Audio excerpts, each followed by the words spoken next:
8월 오늘 9일인데 참 시간이 빨리 가고요. 조금 더 가서 이 더위가 조금 그쳤으면 좋겠다라는 생각이 들기는 하는 것 같습니다.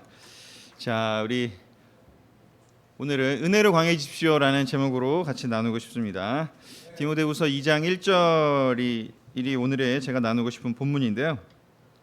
나의 믿음의 아들이여 그대는 그리스도 예수님의 은혜로 강해지십시오 라고 디모데후서 2장 1절에 나와 있습니다. 이 구절은 정말 외워도 좋을 구절인 것 같고 언제나 제 마음속에도 너무나 큰 영향을 주는 말씀인데요. 저는 이 뒤에 나오는 이게 두 개의 지금 단어잖아요. 은혜로 강해지십시오. 저는 이 강해지십시오라는 단어에 마음이 많이 갑니다. 저는 강해지고 싶습니다. 더 놀랍게 강하게 세상에서 사탄이 주는 여러 가지 시련들을 이겨내고 싶고 또 더 강하게 하나님의 말씀도 전하고 싶고 또 더 놀랍게 이 남은 삶을 너무나 즐기면서 또 기쁘게 그리고 또 파워풀하게 살고 싶은 마음이 있기에 이 강해지십시오라는 단어에 좀 영향을 많이 받게 되었는데 그 강해질 수 있는 방법이 뭘까를 그냥 이 앞에 단어를 빼고 생각하면 여러분은 강해지기 위해서 뭘 하시나요? 운동을 보통 하시지 않나요? 요즘 제 아내도 방학을 해갖고 열심히 운동하고 있는데 맨날 운동하고 와가지고 끙끙대고 있습니다. 강해지기 위해서 우리는 운동도 해야 되고요. 또 강해지기 위해서 여러분 뭘 해야 될까요? 몸이 강해지기 위해서는 운동도 해야 되고 또 정서적으로 강해지기 위해서는 잠도 좀 잘 자야 되고 또 요즘 좀 불면증 이루기 쉬운데 그리고 또 정서적으로 강해지기 위해서는 또 우리가 좋은 것들도 많이 보고 또 좋은 것도 많이 먹고 또 좋은 사람들도 많이 만나야 되고 격려받는 시간도 많이 가져야 될 것 같습니다. 강해지기 위해서는 또 많은 것들이 필요합니다. 우리 캠퍼스들 또 젊은 친구들 강해지기 위해서 회사에서 실적을 많이 내기 위해서 그리고 또 우리 캠퍼스 친구들 좋은 그런 미래를 준비하기 위해서 지식도 많이 쌓아야 되고 또 요즘 진짜 할 게 또 너무 많아지지 않습니까? 회사에서도 여러분 요구하는 거 많죠.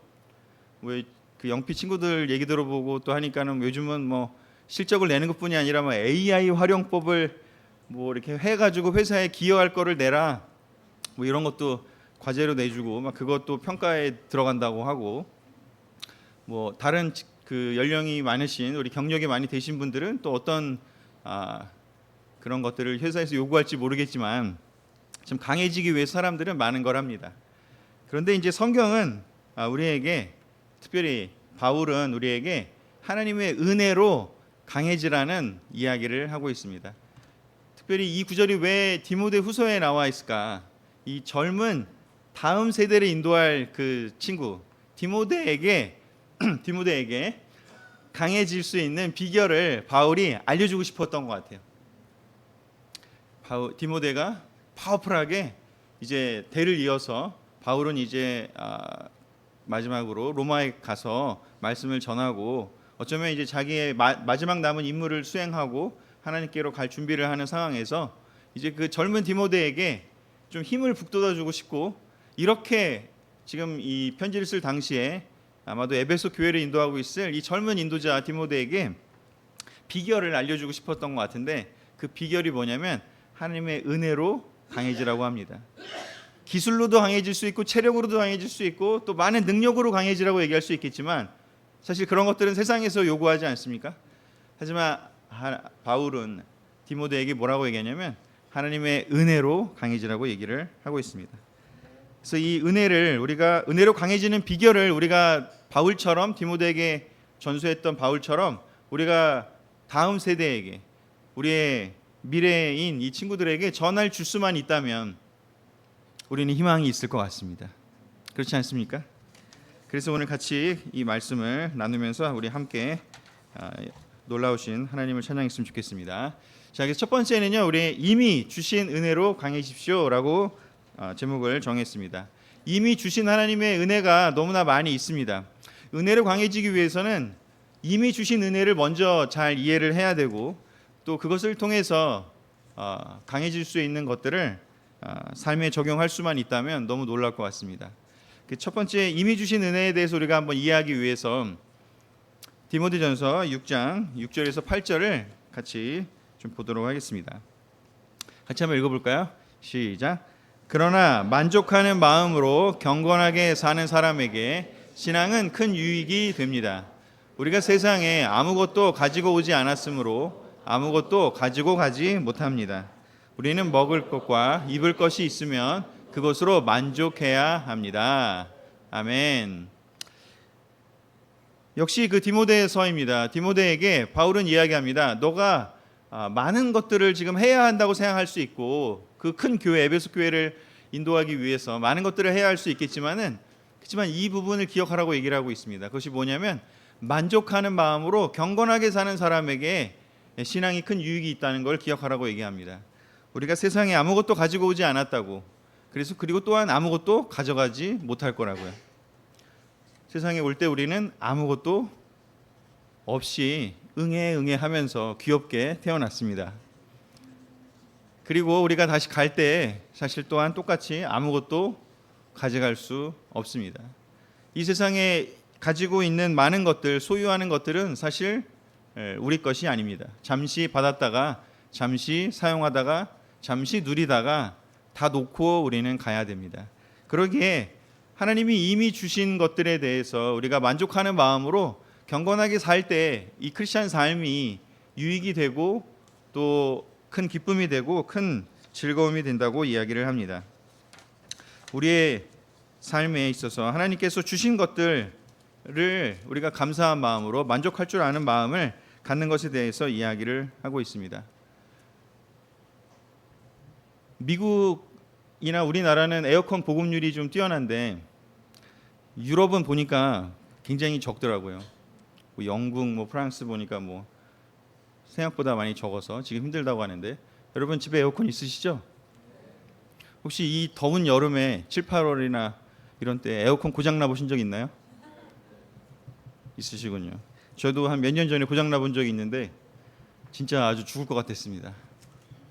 최근에 저희 어머니도 갑자기 지난주 월요일 날 전화 와가지고 야 에어컨이 안 나온다 그러셔갖고 저한테 SOS를 치셔가지고 저도 급하게 알아봐 드리고 다행히 빨리 이틀 만에 그 설치가 됐는데 정말 지금 있는 에어컨이요, 지금 있는 이 시원함이요, 정말 이것이 당연한 것이 아닙니다.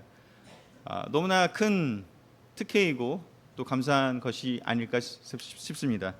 사실 이렇게 뭔가가 우리가 만족하지 못하는 것은 그것이 없어 보지 않으면 사실은 그것이 정말 얼마나 감사한 건지 생각을 잘 못할 때가 많습니다. 에어컨이 그럴 수도 있고요. 또 뭐가 있을 수가 있을까요? 기본적으로 우리의 건강이겠죠. 건강을 잃어버렸을 때 정말 그것이 당연하지 않다는 생각을 하게 됩니다. 제가 40대 중반에 큰 수술을 2번 했는데 그 2번의 수술 중에 내과 수술도 있고 외과 수술도 있지만 이 외과 수술을 받았을 때 아킬레스건이 끊어져서 제가 6개월 동안 목발을 짚고 다닌 적이 있었는데 이 2발로 걷는 게 이게 얼마나 큰 정말 감사하고 그 만족스러운 일이고 또 소중한 것인지를 절절히 느끼게 되었습니다. 정말 목발을 집어보시지 않으신다면 여러분은 정말 2발로 걸어 다니는 것이 얼마나 소중한지도 아마 모를 수 있을 것 같습니다. 그것뿐이겠습니까? 우리가 가진 많은 것들이요. 사실 캠퍼스들에게 우리가 많이 얘기해주고 싶겠지만 저도 40대 중반에 석박사 과정에 들어갔는데 제가 딱 나이가 중간이었거든요. 그래서 젊은 친구들도 있었고 또 저보다 연배가 많은 은퇴하시고 신학 공부를 하러 오신 분들도 계셨고 어르신들이 열심히 그 연세에 박사 공부를 막 하시면서 논문을 쓰는 수업을 같이 들었는데 제가 공부하기 힘들어요 이랬더니 야 내가 네 나이면은 정말 내가 지금 논문 한 10편 100편 쓰겠다 막 이렇게 얘기하시면서 우스갯소리로 얘기를 하셨는데 사실 우리의 이 젊음도 사실은 이게 당연한 것이 아니죠. 그렇죠? 우리가 지금 누리고 있는 모든 것들은 당연한 것이 하나도 없습니다. 내가 당연하다고 생각하는 그 순간 많은 것들은 이제 문제를 일으키게 됩니다. 그것이 있어야 하는데 없다고 생각하는 그 순간 많은 것들은 우리에게 문제를 일으키게 됩니다. 그렇기 때문에 만족하는 마음으로 경건하게 살 때에만 신앙이, 우리의 크리스찬 삶이 유익하다고 얘기를 합니다.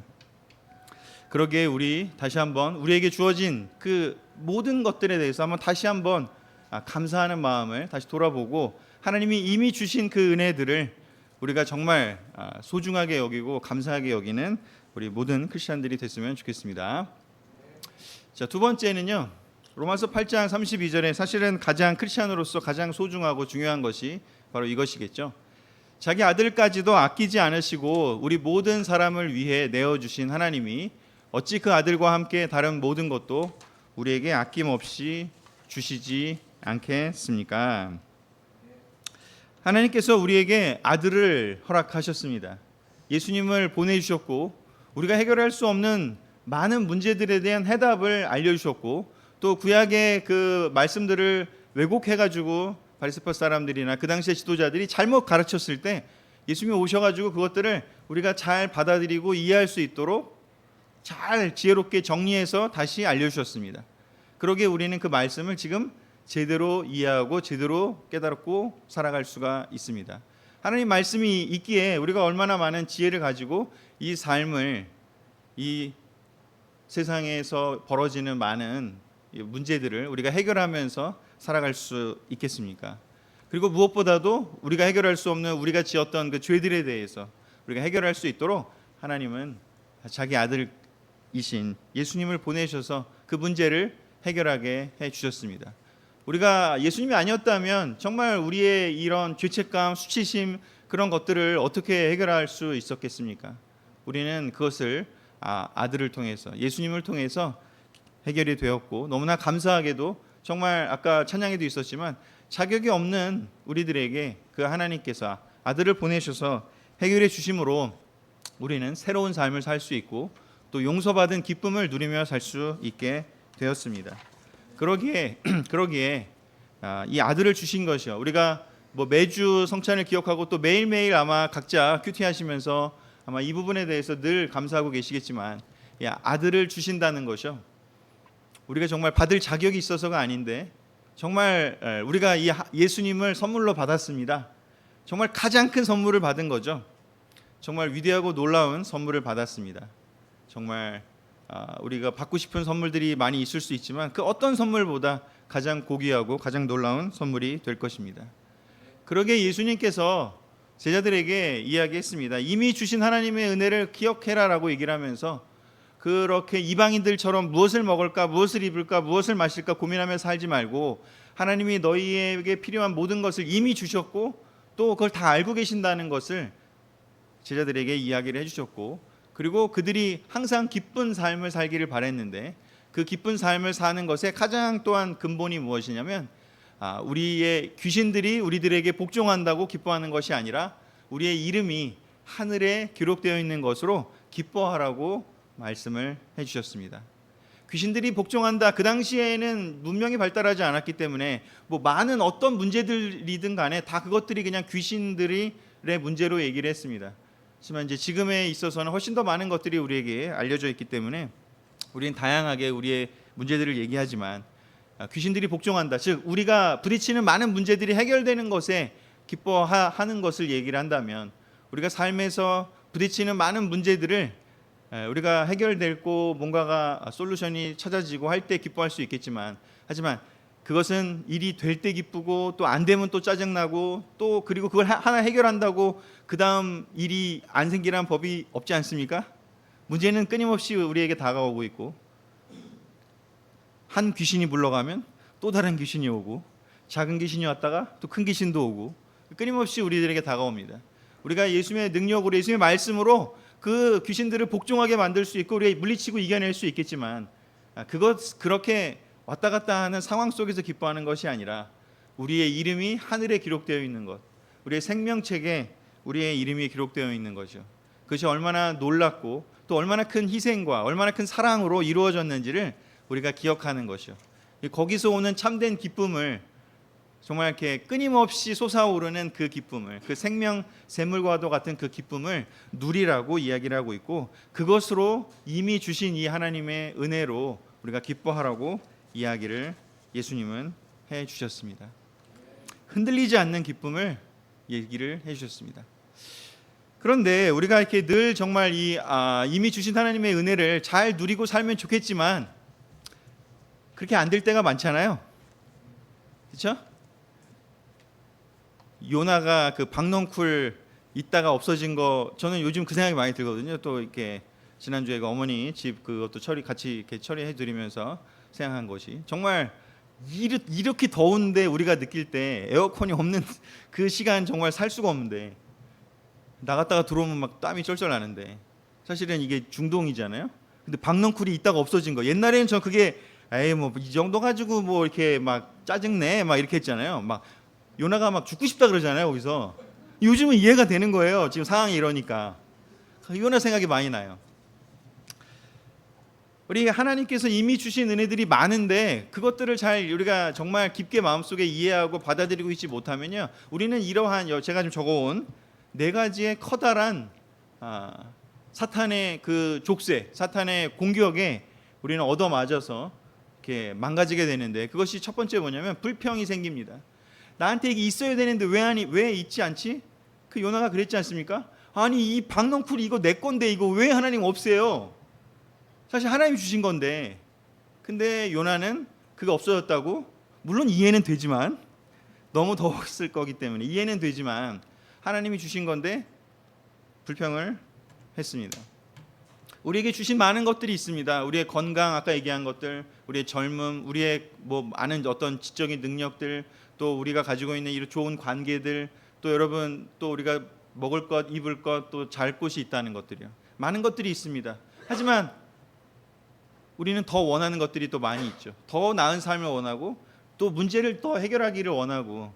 하지만 그것들을 감사한 마음으로 하는 것과 불평하고 불만을 가득 차서 하는 것은 너무나 큰 차이가 있을 겁니다. 이미 주신 하나님의 은혜를 감사하는 마음으로 살지 못한다면 우리는 불평 속에 살게 될 겁니다. 내가 이게 누려야 되는 게 당연한데 왜 이거밖에 안 해주십니까? 왜 내 삶에는 이런 게 없습니까? 불평을 하기 시작할 겁니다. 이미 주신 은혜를 이해하지 못하면 불평이 생기고요. 그리고 불평이 생기면요, 그걸 원망하게 됩니다. 왜 나는 이렇게 가난한 집에 태어나서 라고 말하시는 분은 없겠지만, 하여튼 뭐 집을 불평할 수도 있고, 또는 뭐 이놈의 회사는 왜 이거밖에 나를 대접하지 않는 거야, 회사를 원망할 수도 있고, 또 뭐 뭐든지요, 원망할 수 있는 것을 사실 따지고 보면 원망하려는 사람은 뭐 어떤 것이라도 원망할 수 있지 않습니까? 원망을 안 하려는 사람은 감사할 수 있겠지만 원망을 하기 시작하면요, 궁극적으로는 그게 어디까지 갈까요? 하나님한테 갑니다. 하나님이 주신 것이 아님에도 불구하고 하나님은 원망하는 단계까지 갑니다. 도대체 왜 하나님은 왜 이 모양으로 나에게 대하시냐라고 사람들을 원망하고 상황을 원망하다가 이제 극기야는 하나님까지 원망하면서 하나님하고 싸웁니다. 이스라엘 백성이 그렇지 않았습니까? 그 이집트에서 정말 고생하며 살던 그 시간 다 잊어버리고요, 이제 여기 와가지고 자유가 있고 또 정말 그렇게 압제하는 사람들도 없는 그런 환경이지만, 그렇지만 불평하고 원망합니다. 왜 물이 없냐, 왜 먹을 게 없냐, 하나님이 얘기만 하시면 다 주시는데도 불구하고 그들은 원망하고 불평했습니다. 오히려 왜 우리를 여기 데려와서 죽이려고 하냐고, 그리고 오해를 하기 시작했습니다. 하나님이 죽이려고 데려오셨나요? 살리려고 데려오셨고 좋은 땅이 있다고 가서 거기를 정복하라고 내가 줄 거라고 얘기를 했습니다. 그런데 하나님은 오해합니다. 아니 도대체 이 하나님은 왜 우리를 여기 끌고 와서 죽이려고 하냐고, 저 모세를 때려 죽이고 우리가 새로운 인도자를 끌고 다시 돌아가자고 그들은 오해를 했습니다. 하나님이 그들을 어떻게 보호하시고 이끌어내셨는지 10가지의 재앙으로, 그리고 홍해를 건너게 하시고, 그리고 모세라고 하는 놀라운 인도자를 주셔서 하나님 말씀을 시내산에서 가르쳐 주신 것 다 잊어버리고요, 그들은 불평과 원망과 오해를 하다가 그리고 과거에 묶여버렸습니다. 이집트, 거기는 부추와 파마늘이 있었지. 그 하나님이 주신 놀라운 만나와 메추라기와 그 놀라운 하나님의 말씀에 주시는 그런 기쁨은, 감격은 사라지고, 부추와 파마늘과 돼지고기 아니었나? 하여튼 제가 먹고 싶은 거, 거기서 먹었던 그 맛있는 것들, 옛날에 힘들었던 건 다 사라지고요. 우리는 과거를 미워하는 경향이, 이 사람들은 그때 힘들었고 그때 앞제당했건 다 사라지고요. 하나님이 구해주신 건 사라지고 그냥 내가 누렸던 거, 내가 그냥 얻었던 거, 그것에만 기억을 하고 과거에 묶여버립니다. 앞으로 나아갈 수가 없습니다. 이미 주신 은혜를 이해하지 못하기에 그들은 광야에서 뱅뱅 돌다가 불평, 원망, 오해하고 과거에 묶여있다가 앞으로 나아가지를 못했습니다. 그러기에 우리는 하나님이 주신, 이미 주신 은혜를 우리는 깊이 이해하고 감사하고, 아까 바울이 디모데에게 이해한 것처럼 만족하는 마음으로, 그러니까 감사한 마음으로 신앙생활을 할 때 이 신앙생활이 큰 유익이 있고 기쁨이 있을 거라고 이야기를 했습니다. 아멘. 여기 첫 번째를 마무리하고 두 번째는요, 자, 이미 주신 것도 많지만요, 또한 이 삶의 놀라운 기쁨은요, 앞으로 주실 은혜 또한 너무나 많다는 거죠. 앞으로 주실 은혜로 강해지라고 또 바울은 디모데에게 얘기했다고 생각이 듭니다. 은혜로 강해지라고요. 이제 내가 없지만 이제 나를 의지하지 말고 너가 하나님께서 주신 은혜, 그리고 하나님께서 주실 은혜를 생각하면서 말씀을 보면서 에베소 교회를 인도해 나가고 사람들을 구원해 나가는 그 일을 계속 하라고 이야기를 했습니다. 이미 주신 것도 많지만요, 우리는 지나간 것에 머물러 살 수는 없죠. 그죠? 앞으로를 바라보고 또 앞을 살아내야 합니다. 그러기에 우리는 앞으로 주실 은혜에 대한 성경에 많이 써져 있는 이 말씀들도 또 우리는 마음에 새겨야 합니다.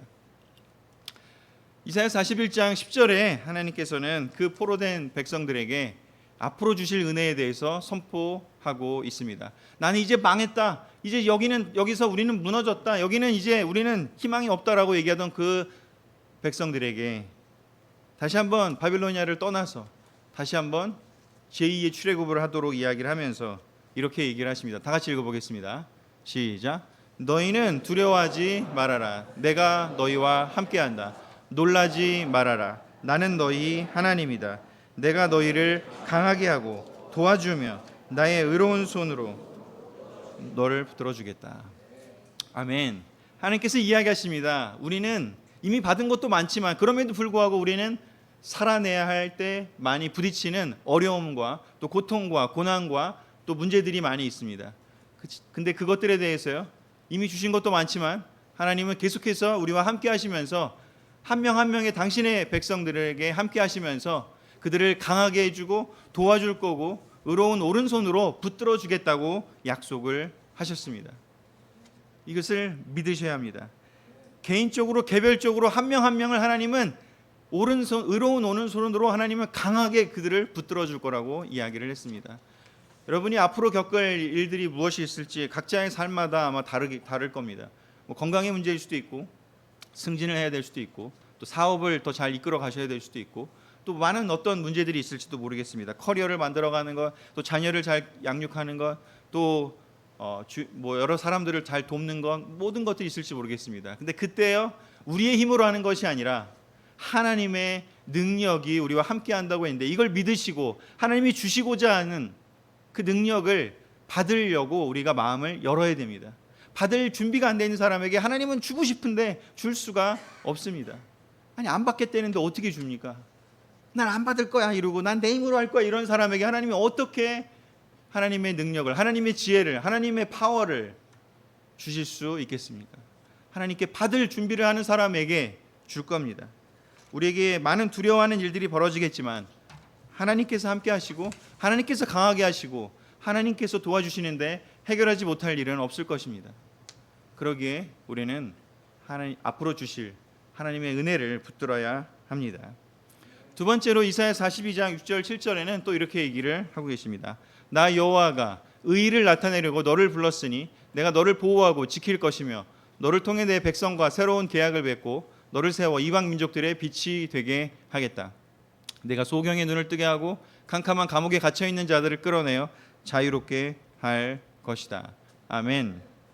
하나님은 아브라함으로부터 시작한, 또 물론 아담부터 시작한 그 계획을 포기하신 적이 한 번도 없습니다. 그 계획은 뭐냐면 그냥 너만 잘 살게 하는 게 아니라, 너만 강하게 해주고 너만 도와주고 너만 특별하게 키워주는 게 아니라, 너를 통해서 이방 민족들에게, 다른 민족들에게, 모든 세상에 축복을 흘러 넘치게 하겠다는 그 계획을 포기하신 적이 한 번도 없습니다.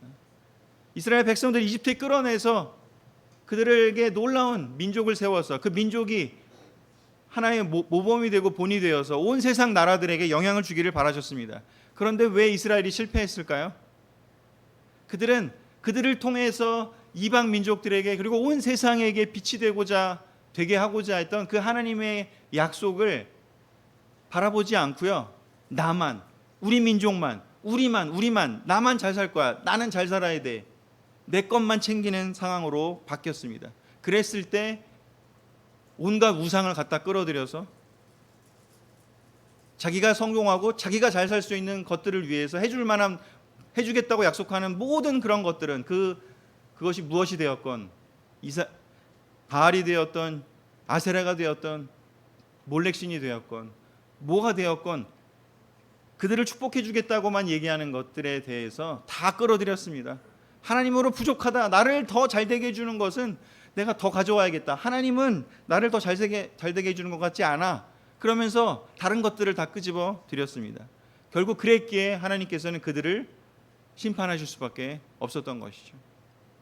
우리가 앞으로 우리에게 주실 하나님의 은혜는요, 무엇을 지향하느냐?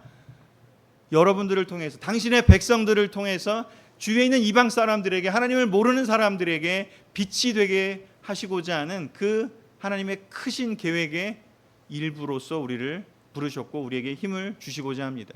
하나님이 우리에게 은혜를 주신 것은 우리를 붙드셔서 우리가 세상의 그런 어떤 두려운 것들을 이겨내게 하실 뿐만 아니라 여기 있는 한 분 한 분을 통해서 세상에 여러분의 이웃에게 하나님의 복이 퍼져나가기를 원하셨다는 것입니다.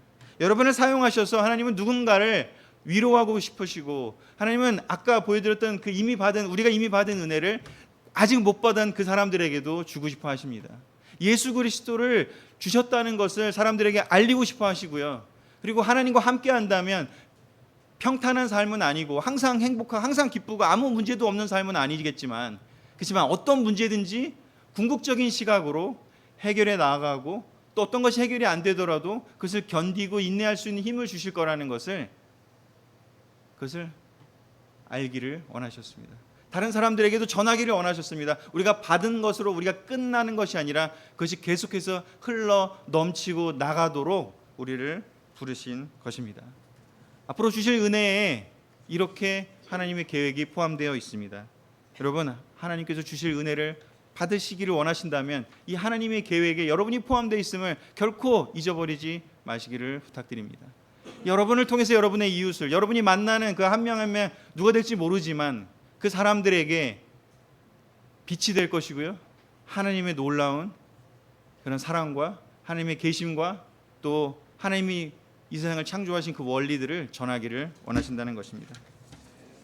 세 번째요, 에베소서 1장 17절 19절에 이렇게 되어 있습니다. 나는 우리 주 예수 그리스도의 하나님 영광의 아버지께서 여러분에게 지혜와 계시의 성령을 주셔서 하나님을 더욱 잘 알게 해주시고 여러분의 마음의 눈을 밝히셔서 부르심을 받은 여러분의 희망이 무엇이며 성도들이 하늘나라에서 받게 될 영광스러운 축복이 얼마나 풍성한가를 알게 해주시고 또 믿는 우리 속에서 강한 능력으로 역사하시는 하나님의 권능이 얼마나 큰가를 알게 하시기를 기도합니다.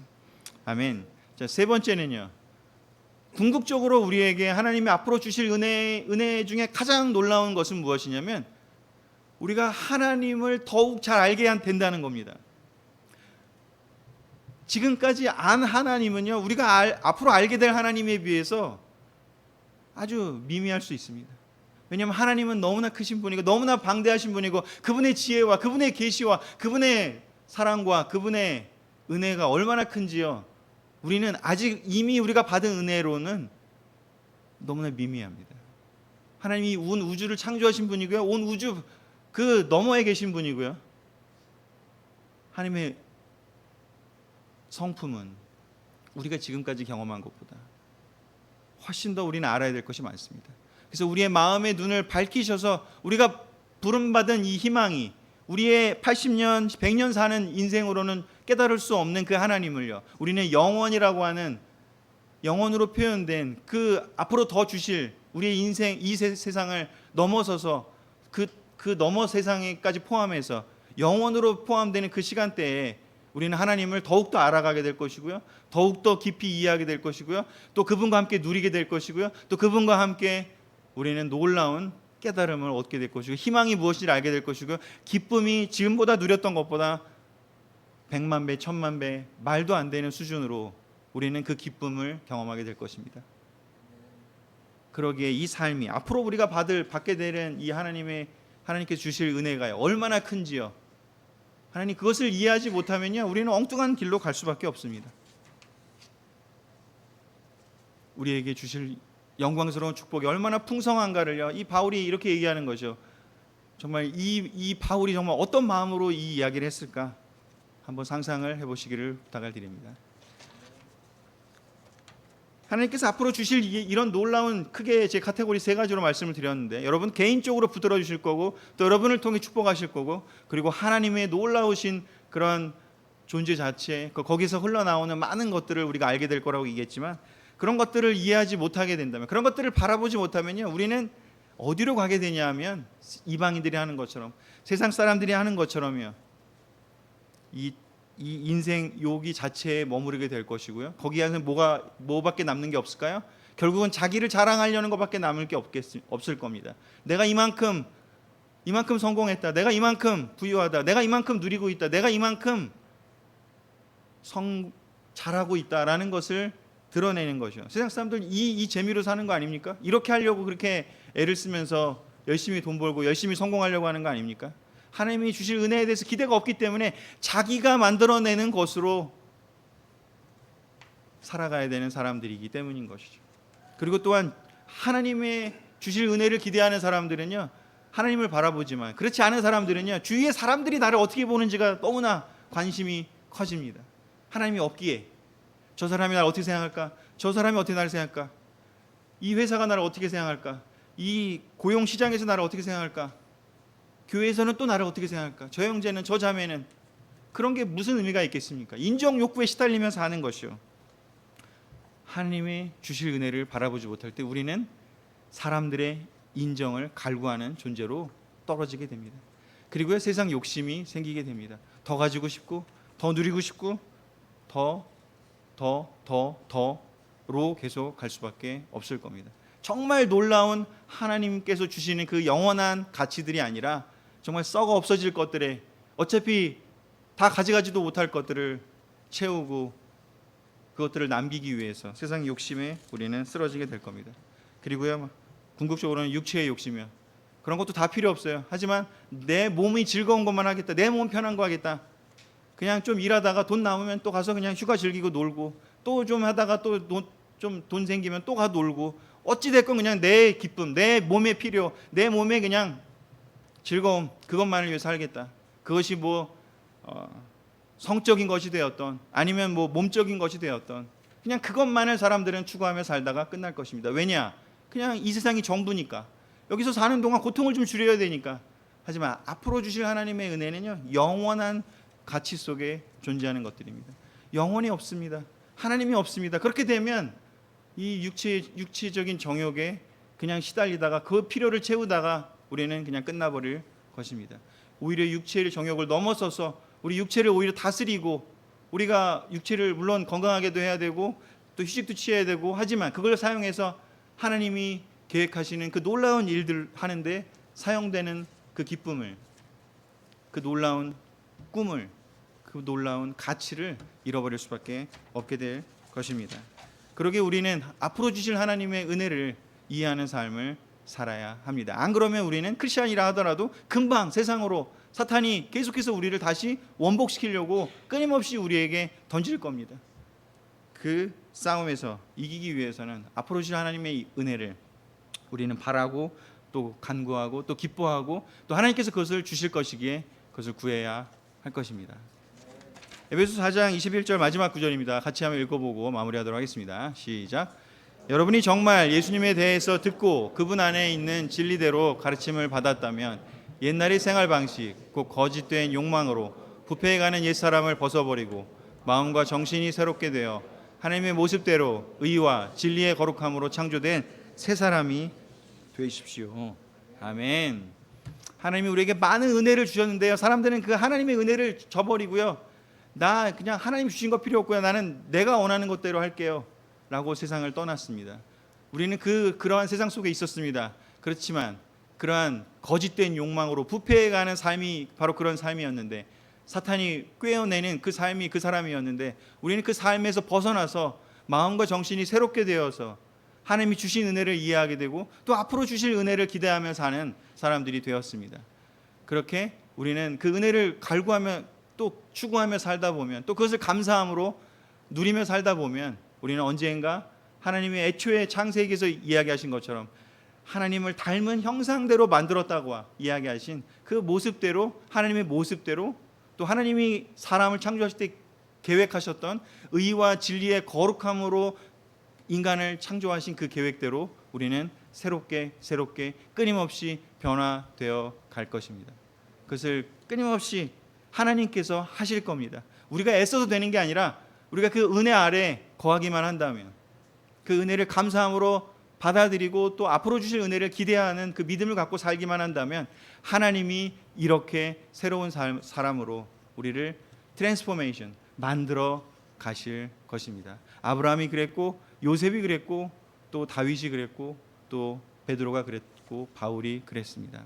우리도 또한 그 길을 계속해서 따라가기를 간절히 원합니다. 오늘의 주제, 은혜로 강해지십시오. 여러분, 이 말씀을 하나님 깊이 이해하시고, 하나님께 주신 이 말씀을 깊이 이해하시고, 이 더운 여름을 잘 또 이겨내시고 진정으로 영적으로 강해지시는 모든 분들 되시기를 바라겠습니다. 말씀을 마치겠습니다.